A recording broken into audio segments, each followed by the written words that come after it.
হয়েছে জানো? ওগো মা, বলতে পারো তুমি আমি আমি কে? বলো না গো মা, বলো না আমি কে? ওরে তুই যে আমার কন্যা, আমি তোর মা। হ্যাঁ কি পরিচয় দেব তোরে? সত্যি বলছো? কেন কি তোর বিশ্বাস হয় না? তুমি আমার মাতা, ওগো তুমি আমার সত্য পিতা। হ্যাঁ ওগো, তবে যে স্বপ্ন আমি দর্শন করলাম, স্বপ্ন এখনো কি এমন স্বপ্ন দর্শন করলে?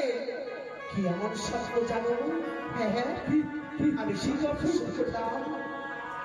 আমি নাগিনী নই, আমি আমি পাথরের নাগিনী নই, আমি আমি কোনো দেবীর কন্যা দেবী। হ্যাঁ মা, আজ স্বপ্ন দেখেছি, মনে হয় আমি দেবীর কন্যা দেবী। আজ স্বপ্ন তুই সত্য দর্শন করেছিস। আমি তোর মা। তবে জন্মদাতা তুমি যদি সুস্থ না বলে এই হস্ত আমার হস্ত নিতে পারো না। আমি কার কন্যা? কি আমার পরিচয় বলো না তো, কি আমার পরিচয়? বাবা, আমি তোকে সত্যিই কথা বলি, তোর পিতা মাতা আছে, আমরা শুধুমাত্র ওই পালন কর্তা। পালন করলাম তোরে। তবে জানিস মা, বল পিতা। দেবাদিদেব মহাদেব দেবাদিদেব মহাদেব আমার পিতা, আর মাতা হয় মাতা দেবী চন্ডিকা। দেবী চণ্ডী। হ্যাঁ দেবাদিদেব মহাদেবের কন্যা আমি, আদ্যশক্তি মহামায়া দেবী দুর্গার কন্যা আমি। মা, তবে তো আমি দেবীর কন্যা দেবী। আজ যদি দেবীর কন্যা দেবী হয়ে যদি আমি বিশ্বজিত না হই, তাহলে দেব করে জানবো আমার বৃথা, দেব করে জানবো আমার বৃথা। মা মা, না পারবে না, তোর জন্ম নেওয়া বৃথা হবে না। সত্যই দেবী অংশে জন্ম তোর, দেবের ঠাঁই পাবে স্বর্গপুরে। তবে একটি কথা দিতে হবে পারে,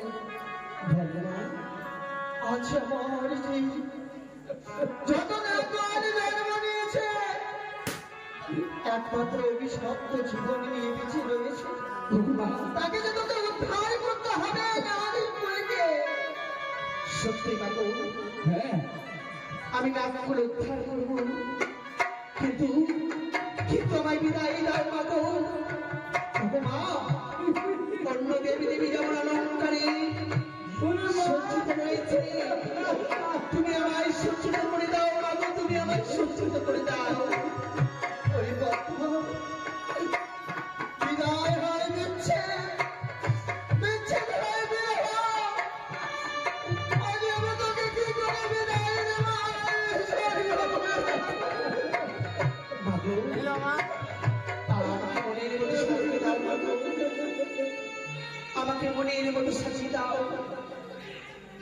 ওই তো অন্যরা দেবদেবী অষ্টলঙ্কার পরিধান করে রয়েছে, তুমি অষ্টলঙ্কার সাজিয়ে দাও না মা। ওরে কথা সত্যি বলেছিস। যদি কোনোকে বিদায় দিতে হয়, তাহলে হাসি মুখে বিদায় দিতে হবে। এই নয়নের জলে যদি বর্ষণ করি, তাহলে আমার মাথায় বিপদ হতে পারে। তুমি জানিস না, আমি তোকে সাজিয়ে দেবো, সাজিয়ে দেবো। ভালোভাবে সাজিয়ে যেই পথ দিয়ে এসেছি সেই পথ দিয়ে তোকে যেতে হবে রে মা। ঠিক বলেছ, ঠিক বলেছ। তবে তবে আমার মাথাকে ওই যে আমার পদ্মা নাগেরি আসন নাগেরি ভূষণ পরিধান করিয়া ঠিক বলেছ, তাই দিয়ে আমার ওই মাথা সাজিয়ে নারী দাও। পিতা মাতা দর্শনে তবে মাগো, ওরে আমার নাগন কোথায় দক্ষ গহিরাজ মনিরাজ সিঁদুরিয়া কাজরিয়া হলদিয়া, আজ আমার এই মনসাকে সাজিয়ে দে তোরা। মাগো, পরিবাসীকে একটি কথা বলতে চাই। আর যখন এই পাতালপুরী থেকে আমার ভগ্নী যখন বিদায় হয়ে চলে যাবে, হ্যাঁ হ্যাঁ আমার যত বল রয়েছে সেই নাগগণ এই পাতালপুরীতে আমার ভগ্নী পুজো দিতে চায়। মাগো তুমি আদেশ করো মা, আমি যেন সে আমার ভগ্নীর যেন পুজো করে আমি ওই মর্ত ভগ্নীর ওই বিদায় করে যেন বিশ্ব মাঝারে সকলেই থাকে যেন সেই বেশ সুযোগ হতে পারে। সত্যি বলেছ। আজ যদি আমার পদ্মা যদি এখানে আনন্দিত হয়ে যায় কৈলাসে, তাই মর্ত ঘাটে তার পুজোর প্রচার হবে অবশ্যই। তবে সৌ সকলের আত্মান মিলে আজ পদ্মা পূজা করিবে আনন্দ মনে। বিরাজ হও দেবী অভয়দাদা ভগ্নী। তাই আমি পাতালপুরি থেকে বিদায় নিচ্ছি বলে আজ প্রথম পুজো আমার এই পাতালে নাগেরা করবে। বেশ তাই হোক,